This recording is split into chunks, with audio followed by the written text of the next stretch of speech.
할렐루야. 오늘도 말씀을 통해 주시는 은혜와 축복이 여러분 가운데 가득하시길 주님의 이름으로 축원합니다.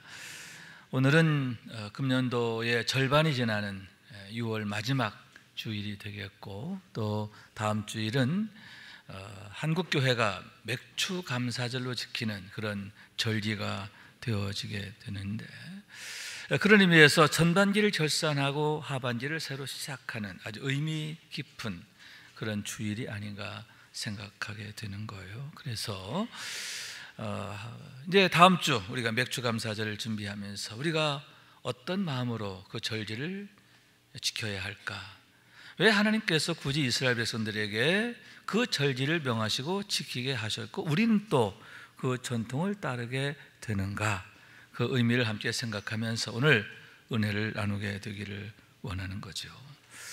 여러분, 이스라엘 백성들이 출애굽해서 시내산 앞에 이르게 되고 거기서 하나님과 언약식을 맺게 되는데, 그 언약을 세우시면서 하나님이 특별히 그들에게 세 가지 절기를 명하셨음을 보게 되는 거예요. 유월절을 지키라, 칠칠절을 지키라, 또 초막절을 지키라. 이렇게 세 가지의 절기에 대해서 엄히 명하시면서 이는 너희가 그 거주하는 각처에서 대대로 지킬 영원한 규례니라, 이렇게 말씀하셨음을 보게 되는 거예요. 여러분, 이제 출애굽한 지 몇 달 안 됐어요. 아직 가나안 땅에 들어가려면 한참 멀었어요. 그런데 여러분, 유월절이나 무교절의 경우는 이해가 돼요. 왜냐하면 경험한 것이니까. 경험한 것이니까 그 경험한 출애굽 사건을 기억하는 차원에서도 그 절기를 지키는 건 마땅하고 또 그 절기를 명하신 건 이해가 되는데, 여러분, 맥주절이나 초막절의 경우는 가나안 땅에 들어가야 지킬 수 있는 거예요. 그런데 그것을 미리 명하여 지키게 하셨는데 그 이유가 어디에 있느냐 하는 얘기죠. 우선 여러분, 그 절기에 있어서 특별한 것은 계시적이다 이렇게 말할 수 있는데, 계시라는 뭐냐 하면은 하나님의 일방적인 명령에 의해서 된 거예요. 그렇기 때문에 여러분, 이 절기들의 경우 특징이 뭐예요? 시기와 방법, 내용, 이 모든 게 사람이 정하는 게 아니라 하나님이 정하셨어요. 하나님이 이 시기에 요 날짜로 또 어떤 내용으로 어떤 방법으로, 할렐루야. 이것이 바로 하나님께서 명하신 모든 절기들의 공통적인 특징임을 보게 되는데, 그처럼 하나님이 명하여 지키게 하셨다라고 하는 거예요. 또한 여러분, 그러면 무엇인가? 이 계시적인 의미라는 뜻도 포함되는데, 하나님께서 그 절기를 통해서 당신이 누구인가를 나타내시고 또 이 절기를 통해서 그런 하나님을 이스라엘 백성들이 자자손손 기억하게 하시려고 이렇게 절기를 명하셨고 지키게 하셨음을 보게 되는 거예요. 왜냐하면 여러분, 이 절기들 하나하나가 실상은 하나님이 어떤 분이신가 하는 것을 나타내는 것이기 때문이다 하는 거예요. 예를 들어서 여러분, 유월절의 경우 이스라엘 백성들이 바로의 억압에서 벗어나 430년 만에 드디어 출애굽을 하게 되는 거죠. 역사적 사건이에요. 무려 200만에 가까운 그 허다한 수가 1월 14일 밤에 출애굽을 하게 되었다라고 하는 얘기인 거예요. 그런데 참으로 놀라운 게 뭐냐? 그걸 바로가 허락했다는 거예요. 200만이라고 하는 노예들이 애굽을 탈출하게 되는데, 이 탈출이 아닌 거죠. 보내지는 거예요. 애굽왕 바로가 그것을 용인하고 허락하게 되었다 하는 얘기예요. 한 발 더 나가서 여러분, 출애굽을 하면서 모세가 이스라엘 백성들에게 이렇게 말합니다. 너희는 애굽 사람에게 청하여 폐물을 청하라. 폐물을 청하라. 그렇게 하니까 어떻게 되느냐? 이스라엘 자손이 모세의 말대로 하여 애굽 사람에게 은금과 폐물과 의복을 구하며 여호와께서 애굽 사람들에게 이스라엘 백성들에게 은혜를 입히게 하사 그들이 구하는 대로 주게 하심으로 그들이 애굽 사람들의 물품을 취하였더라. 이상한 일이 일어났어요. 애굽 사람들이 자기 집 장롱 속에 꽁꽁 숨겨뒀던 은금 폐물을 꺼내가지고 막 내주면서 빨리 가라고 그러는 거예요. 이 말이 할 때는 그런 사건이 일어나게 됐다는 거죠. 그럼 여러분 무엇입니까? 모세가 말빨이 좋았어요? 모세가 말을 기가 막히게 가지고 바로가 마냥 아주 꼴딱 넘어가고 이스라엘 백성들이 막 그냥 마음들이 막 그렇게 은혜로워지고 막 그렇게 아니잖아요. 말빨은 일도 아니에요. 그들의 능력도 일도 아니에요. 뭐냐? 전적으로 하나님의 역사인데, 하나님께서 10가지 재앙으로 바로와 온 애굽을 두려워 벌벌 떨게 했기 때문임을 믿으시기 바랍니다. 그래서 보내지 않을 수가 없었던 거예요. 왜 그들이 이스라엘 백성들을 그처럼 내보내게 됐느냐? 무려 200만의 그 수많은 노예들이 나가는 걸 용인하게 되고 환영하게 되었느냐? 환송하게 되었느냐? 하나님으로 인하여, 하나님을 두려워하게 됨으로 인하여 그렇게 되어졌다라고 하는 말씀인 거예요. 그런 의미에서 출애굽 사건은 한마디로 말해서 하나님의 계시의 사건이에요. 하나님이 어떤 분인가 하는 것을 온 세상에 나타내는데, 죽이기도 하고 살리기도 하시는 하나님, 할렐루야. 뿐만 아니라 10가지 재앙뿐만 아니라 뭐예요? 홍해의 길을 내시는데 홍해를 마른 땅으로 건너게 하시는 하나님, 아멘. 그리고 하나님 언약하신 대로 반드시 이루시는 하나님, 하나님이 어떤 분이신가 하는 것을 출애굽 사건은 생생하게 보여주고 있다라고 하는 말씀인 거예요. 그런데 여러분, 그 하나님 과거의 하나님이 아니잖아요. 영생하시는 하나님, 지금도 살아계신 우리의 하나님이 되시는 줄로 믿습니다. 그렇기 때문에 지금도 우리에게 대하여 하나님은 은혜를 베푸시고, 아멘, 우리를 구원하시고 인도하시고 길을 내시고 도우시는 하나님이신 줄로 믿습니다. 믿는 자들의 하나님이 되시는 거예요. 여러분, 6월절을 통해 계시된 하나님, 나의 하나님으로 고백하면서 날마다 하나님의 구원과 은혜와 축복을 누리며 경험하는 우리 모두가 될 수 있기를 주님의 이름으로 축원합니다. 그런 의미에서 오늘 우리가 함께 상고하고 있는 맥추절 역시 마찬가지다, 이렇게 말할 수 있는데, 하나님께서 왜 시내산 앞에서 언약을 세우시며 이스라엘 백성들에게 맥추절을 지키라 명하셨는가? 역시 하나님이 어떤 분이신가 하는 것을 그들로 하여금 기억하게 하시기 위함이다 라고 하는 말씀인 거예요. 그것이 그들에게 믿음이 되고 또 최고의 은혜, 최고의 축복, 최고의 영광이 되기 때문이다 하는 얘기인 거예요. 본래 맥추절은 77절 또는 오순절이라는 이름으로 불려지게 되는데, 초실절 때로부터 7주간이 지난 후에, 그래서 77이 49, 49일이 지난 50일째 되는 날 그 절기를 지키게 되기 때문에 77절 또는 50일째라 해서 오순절, 이렇게 명명하게 되었다는 거예요. 여기서 초실절이라고 하는 것은 뭐냐 하면은 그 해의 첫 열매를 하나님 앞에 바치는 예식을 말하는 거예요. 무교절 둘째 날, 안식 후 첫날, 그때로부터 이제 보리와 밀의 수확이 시작되는 거거든요. 그러면 천리삭을 베어 하나님 앞에 가지고 나와 제사장은 그걸 요제 앞뒤로 이렇게 흔들면서 하나님 앞에 천리삭을 바치게 되는데, 이게 바로 초실절 의례인 거예요. 여러분, 참 의미심장한 게, 예수님이 언제 돌아가셨죠? 6월절 양 잡는 시간에 돌아가세요. 언제 부활하시죠? 안식 후 첫날 부활하셨는데, 초실절 의례를 해가는, 초실절 열매를 드리는 그 시간인 줄로 믿습니다. 어떤 의미인가 하면, 예수님은 잠자는 자들의 첫 열매가 되신 분이시다. 할렐루야. 모든 사람들에게 생명의 첫 열매가 되는 분이심을 바로 예수님의 부활 사건, 또 초실절과 연관된 사건은 우리에게 나타내 보여주고 있다라고 하는 말씀인 거예요.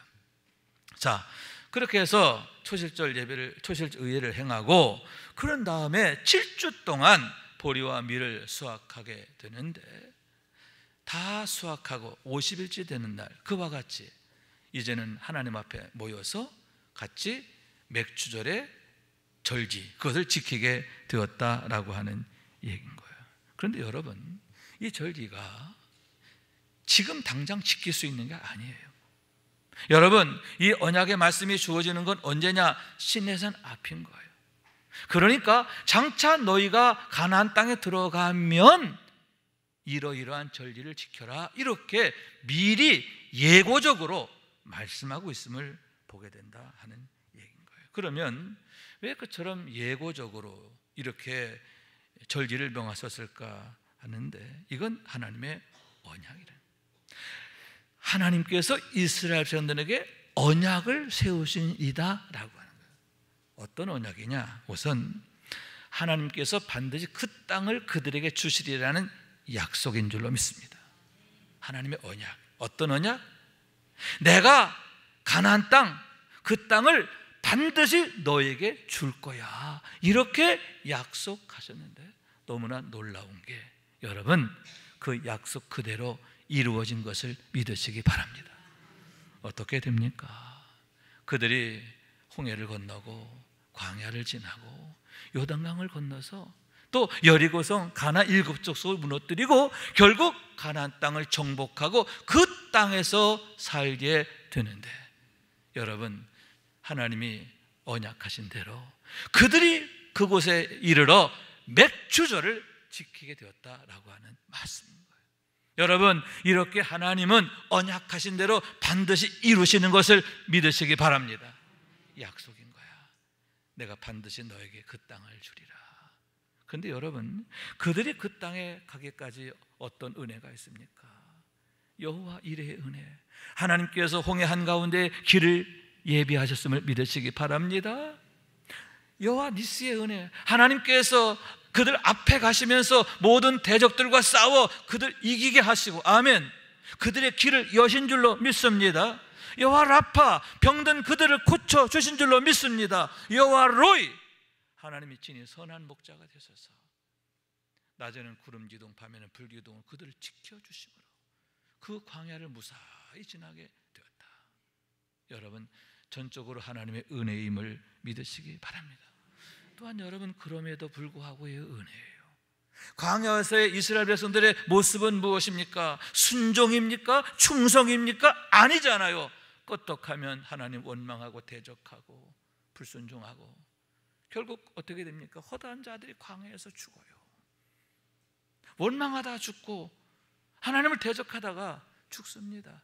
단 한 명도 가나안 땅에 들어가지 못해요. 그러나 여러분, 그들의 자녀는 단 한 명도 실패하지 않고 그대로 가나안 땅에 들어가게 되는데, 그럼에도 불구하고의 은혜인 줄로 믿습니다. 여러분, 우리도 마찬가지예요. 어떻게 지금까지 이렇게 건강 유지하며 사는가? 어떻게 우리 가정이 이렇게 세워지게 되었고 우리 자녀들이 이렇게 멋진 모습으로 자라게 되었는가? 전적으로 하나님의 은혜인 줄로 믿습니다. 또한 이렇게 은혜 주신 것처럼 앞으로도 그렇게 하실 줄로 믿습니다.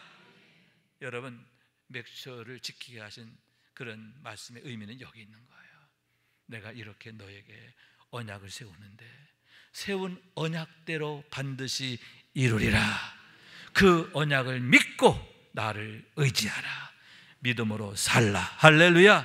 여러분, 하나님의 언약의 말씀 붙들고 믿음으로 승리하시기를 주님의 이름으로 축원합니다. 또한 여러분, 무엇인가? 내가 너희를 반드시 그곳으로 들어가게 할 뿐만 아니라 그곳에서 너희가 은혜와 복을 누리며 살게 하겠다. 다시 말해서 때를 따라 너희에게 필요한 모든 것을 공급해주고 부족함이 없게 하겠다. 이렇게 약속하시는 것을 보게 되는 거예요. 여러분, 이 가나안 땅은 애굽 땅하고 달라요. 애굽이란 어떤 곳입니까? 애굽 사람들은요, 하늘을 볼 필요가 없어요. 왜냐하면 그들은 나일강을 의지해서 살거든요. 나일강에서 물을 끌어다가 또 나일강이 주는 풍요, 그걸 누리며 사는 거예요. 그래서 애굽 사람들의 종교는 뭐냐? 나일강이에요. 애굽 사람들의 신은 뭐냐? 나일강이에요. 나일강이 그들의 신이에요. 하늘을 볼 일이 없어요. 강만 쳐다보면 돼요. 그게 바로 애굽의 종교, 애굽의 문화, 애굽의 삶이었던 거예요. 그러나 여러분, 가나안 땅은 달라요. 여러분, 가나안 땅에 여러분 생각나는 뭐 강이 있습니까? 요단강, 그죠? 그래, 여러분, 요단강은 엄밀히 말하면 가나안 땅에 있는 게 아니에요. 가나안 동편, 그죠? 오히려 요르단 쪽에 그 강이 있어요. 가나안 땅은 이 요단강 물과 아무 상관이 없어요. 더군다나 이 요단강은 마이너스 200, 해박 마이너스 200에 있거든요. 뭐 지금이야 양수기를 통해 물을 펌핑 해가지고 쓸 수 있지만 옛날에는 어림없거든요. 그러면 어떻게 되느냐? 가나안 땅은 하늘에서 비가 내려야만 되는 땅이에요. 그래서 여러분, 이 가나안 땅에는 우기가 있고 건기가 있는데 10월 달부터 그 다음에 4월까지가 우기예요. 그때는 지중해 쪽에서부터 바람이 불어오고 그 지중해로부터 습한 바람이 불어와서 비가 내리는데 이른비가 내리고 겨울비가 내리고 늦은 비가 내리는 거예요. 그리고는 이제 4월이 지나 5월이 될 때 그때 바람이 정반대로 바뀌어요. 이제는 동쪽으로부터 바람이 불어오는데 사막으로부터 바람이 불어와서 아주 건조한 바람이 불어와서 그 땅의 모든 식물들 다 말려버리는 거예요. 이게 가나안 땅이에요. 그런데 여러분, 이 우기 때 내린 비를 이 땅이 흡수를 하는 거예요. 저장을 해요. 그래서 이 건기 때에도 나무들이 열매를 맺게 되고 열매가 자라게 되고, 할렐루야. 이 건기 때에 여러분, 그 맨 먼저 무화과 열매를 거두게 되고, 그 다음에 포도 열매를 거두게 되고, 그 다음에 올리브 열매를 거둬요. 그래서 이제 7월 달부터는 무화과 열매, 또 그 포도 열매, 올리브 열매, 이게 하반기에 거두는 수확물인 거예요. 건기 때에 이런 열매들을 거두게 되니까 얼마나 맛이 좋은지, 정말 둘이 먹다가 하나 죽어도 모를 정도로 기맥히게 맛있는 열매, 그게 가나안 땅의 열매인 거예요. 실과인 거예요. 그런데 여러분, 이런 모든 축복이 가능한 게 뭐죠? 하나님이 이른비와 겨울비와 늦은 비를 때에 따라 적당하게 내려주셔야 하는 거예요. 그런데 만약 하늘이 닫히면 어떻게 되죠? 그런 사례가 실제 있었어요.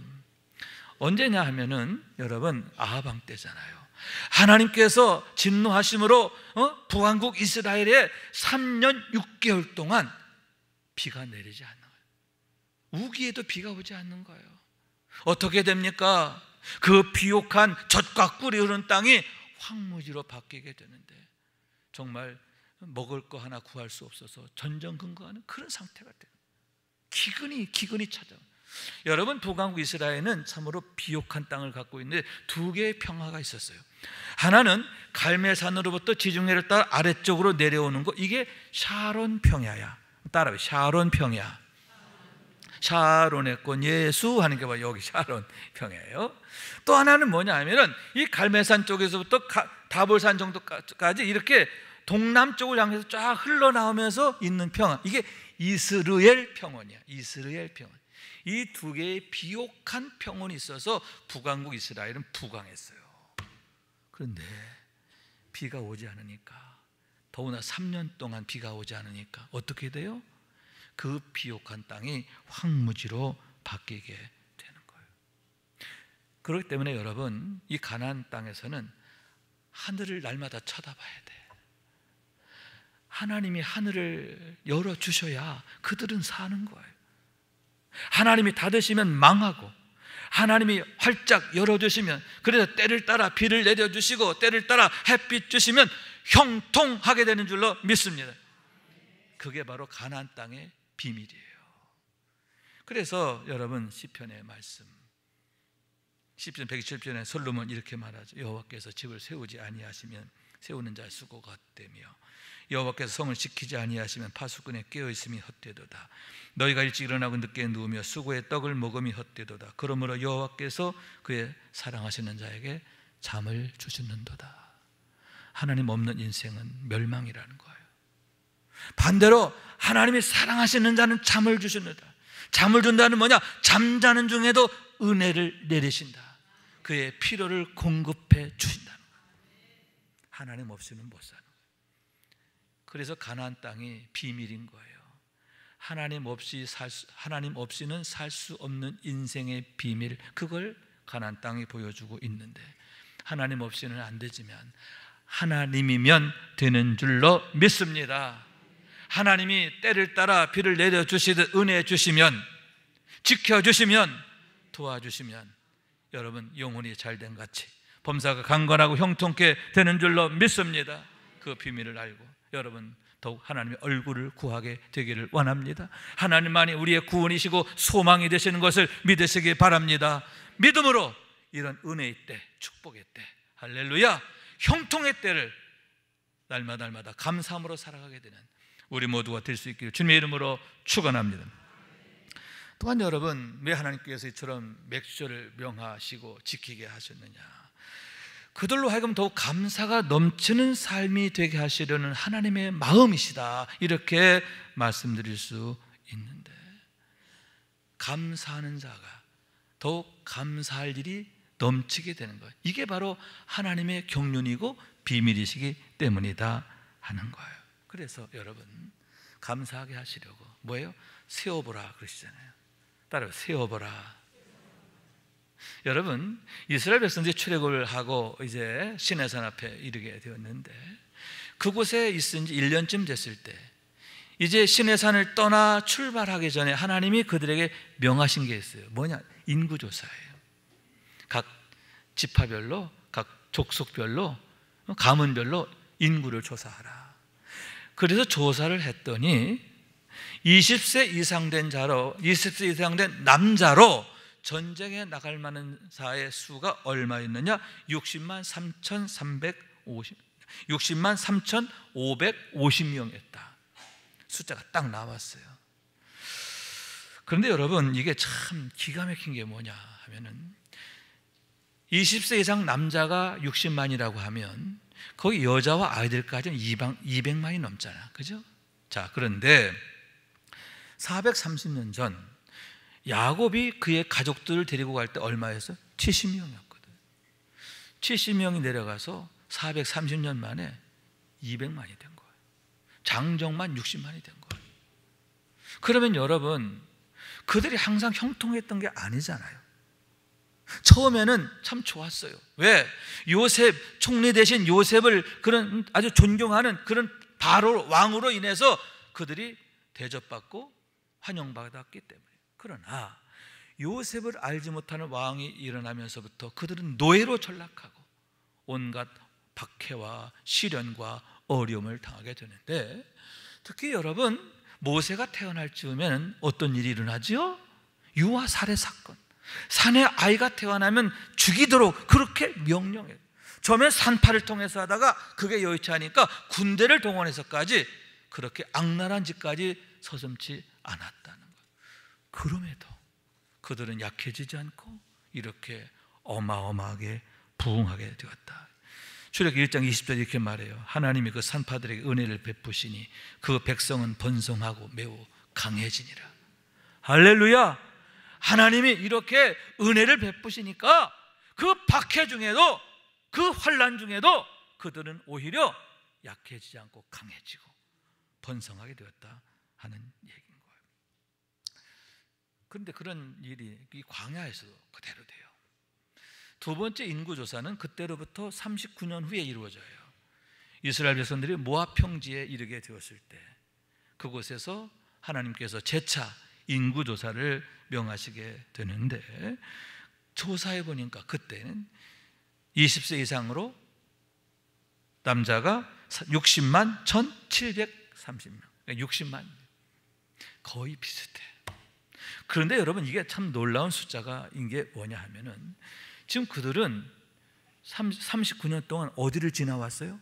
광야를 지나왔잖아. 광야란 어떤 곳이냐? 목마름과 추위와 전갈과 도적이 들끓.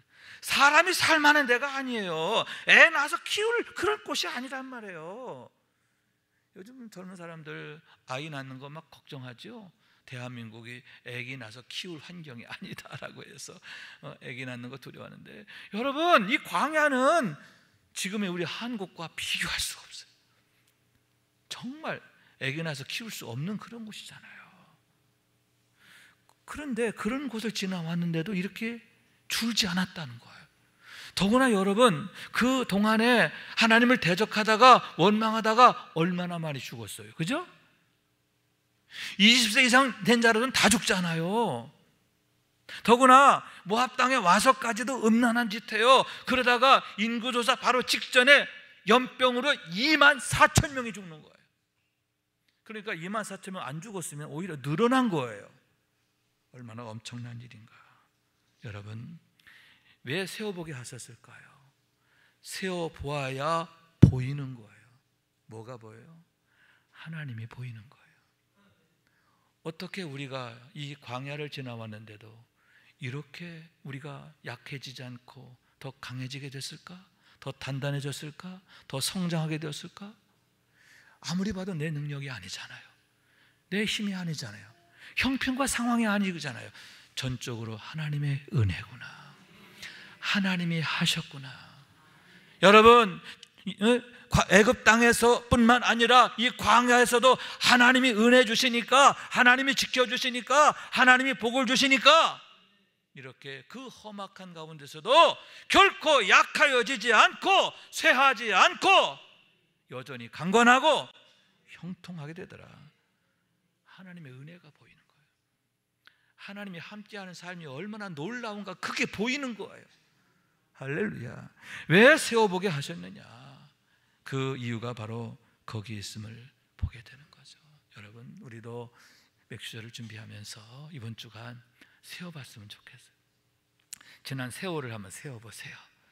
지난 세월, 이제 70 되신 분은 내가 태어나서 70년 동안 어떤 세월이었는가. 또 금년 전방 1월부터 6월까지 우리에게 어떤 시간이었는가 세어보면서, 그렇죠, 하루하루 하나님의 은혜 없이는 안 되잖아요. 하나님의 은혜임을 고백하면서 여러분 감사할 수 있게 되기를 원합니다. 하나님의 은혜를 자랑하게 되기를 원합니다. 하나님을 자랑하게 되기를 원합니다. 그래서 여러분 감사의 말을 하게 되기를 원하는데, 여러분 우리가 믿음으로 감사하고, 아멘, 때문에 감사하기도 하지만 믿음으로 감사해야 하는 줄로 믿습니다. 왜냐하면 여러분 우리의 말을 하나님이 들으신다는 거잖아요. 그렇기 때문에 여러분 원망의 말이나 불신의 말, 이건 내 입에 절대 두면 안 돼요. 이건 재갈을 물려야 되고요, 이를 악물고 끊어내야 돼요. 오직 믿음의 말, 사랑의 말, 덕을 세우는 말, 하나님 앞에 하나님이 받으시는 말, 기뻐하시는 말, 이런 말을 해야 한다라고 하는 거예요. 여러분 그런 사례가 여러분 그 가네스 바네아 사건이잖아요. 그때 하나님을 원망했던 자들 그 원망한 대로 다 죽잖아요. 너희 말이 내 귀에 들린 대로 내가 행하리라 하나님이 하시는데, 원망하던 자들 그 원망대로 다 죽어요. 우리는 광야에서 죽을 거야 이렇게 말했던 자들 그 말이죠. 그러나 여러분 하나님 우리와 함께 하십니다. 그러면 저들은 우리의 밥입니다. 믿음의 말을 했던 여호수아와 갈렙, 그들은 믿음대로 그들이 말한 대로 축복을 받아요. 어떤 축복이죠? 그들은 죽지 않고 요단강 건너 가나안 땅 들어가잖아요. 하나님의 약속에 참여하잖아요. 뿐만 아니라 여러분 그들이 들어가서 하나님이 준 하나님으로부터 얻은 기업이 어디냐? 갈렙의 경우는 헤브론을 기업으로 받게 되고요, 여러분 여호수아의 경우는 세겜이라는 곳을 기업으로 받아요. 그러면 헤브론은 어떤 곳이냐? 또 세겜은 어떤 곳이냐? 아브라함이 하나님 앞에 제단 쌓았던 곳이에요. 아브라함의 그 믿음이 깃들어 있는 곳, 아브라함의 믿음의 그 흔적이 있는 곳, 그곳을 그들이 유업으로 받게 되고 그곳에서 그들이 번성하게 되는 것을 보게 되는 거죠. 여러분 세워보고 그로 인하여 감사하되 믿음으로 감사하게 되기를 원합니다. 때문에도 감사하지만 믿음으로도 감사하게 되기를 원합니다. 그래서 여러분 하나님 앞에 늘 영광이 되고 하나님 앞에서 늘 축복의 때를 능력으로 사는 우리 모두가 되어지기를 원합니다. 그런데 여기서 하나 더 우리가 주목할 게 뭐냐 하면은 이 맥주절 하루 지키는 거거든요. 근데 두 가지 특징이 있어요. 하나는 하루 지키는 절기임에도 제사가 많다는 거예요. 5대 제사가 있어요. 번제, 소제, 그리고 화목제, 속죄제, 속건제, 이게 5대 제사거든. 이 5대 제사 중에 속건제 하나만 빼고 이 4가지 제사를 아침부터 저녁까지 다 드리게 했어요. 하루 동안에. 뿐만 아니라 뭐냐? 제물의 분량이 겁나게 많아요. 그 내용을 다 하면 어린 양이 7, 어린 숫소가 1, 순양이 2마리, 거기에다 순염소 1마리, 1년 된 어린 순양 2마리 하루 동안 드려야 되는 거예요. 하루 종일 드리고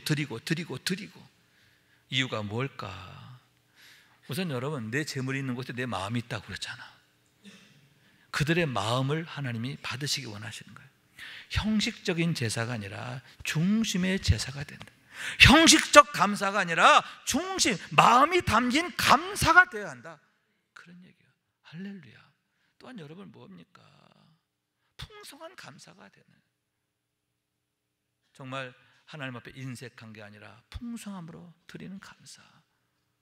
아울러서 뭐냐? 여러분, 이렇게 여러 종류의 제사, 여러 모습의 제물처럼 여러분 하나님께 드리는 감사도 우리의 일상 가운데서 구석구석 우리의 모든 삶의 영역에서 감사해야 한다.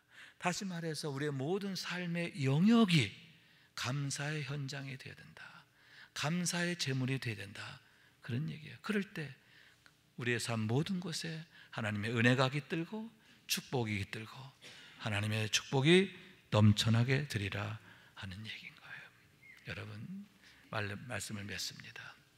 왜 하나님께서 이스라엘 백성들에게 굳이 맥주절을 지키라 미리 말씀하셨을까? 명하셨을까? 우선 하나님께서 그들 앞에 언약을 세우시는 거야. 내가 너희를 이렇게 축복할 거야. 아멘 해야죠. 아멘. 반드시 가나안 땅에 들어가게 할 거고, 그 땅에서 이렇게 젖과 꿀이 흐르는 그런 삶을 누리게 할 거야. 모든 필요에 넉넉하도록 내가 공급해주고 채워주고 돌봐주고 지켜줄 거야. 하나님의 언약이에요. 언약을 세워. 아울러서 뭐냐? 지키라는 얘기는 뭐예요? 너희도 그 언약에 참여하라는 거예요. 너희도 내 앞에서 언약의 백성으로 세워져야 한다.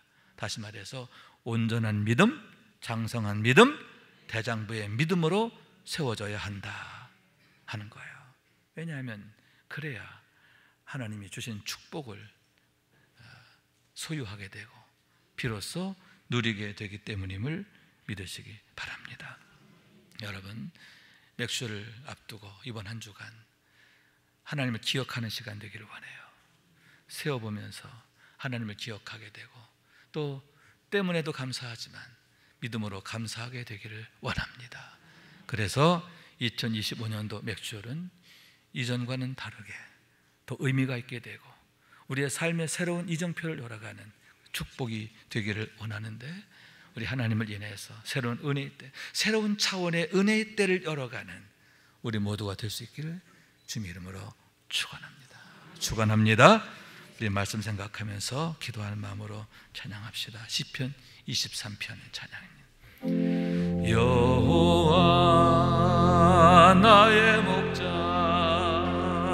내게 부족 없네. 푸르른 초장 위에 나의 몸 누이시네. 선한 목자, 오 나의 목자여. 생수가 넘치는 곳 날 인도하시네. 내 영혼 소생하며 자기 이름 위해 의의 길 인도하니 골짜기 두려움 없네.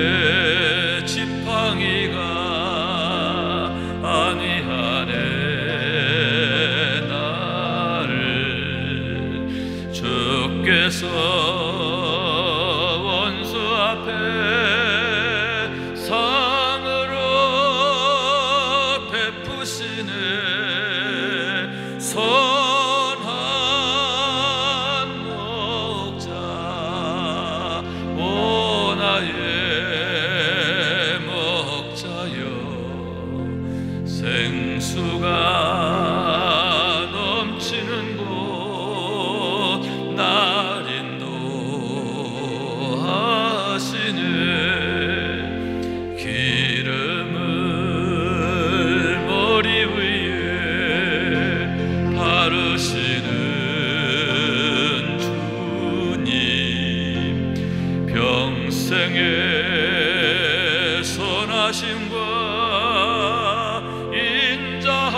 인자함 따르리니 선한 목자 오 나의 목자여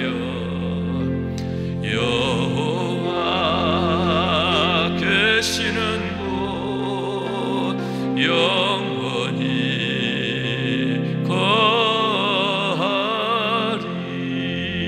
거하리. 아멘, 아멘, 아멘. 다윗의 노래죠. 다윗의 노래. 그의 평생의 노래였고 아마 임종 때도 이 노래 불렀을 것 같아. 여러분 이 노래가 또한 우리의 날마다의 고백이 되고 간증이 되고 자랑이 되고 그래서 하나님만을 더욱 신뢰하고 의뢰하고 자랑하는 우리 모두가 될 수 있기를 주님 이름으로 축원합니다.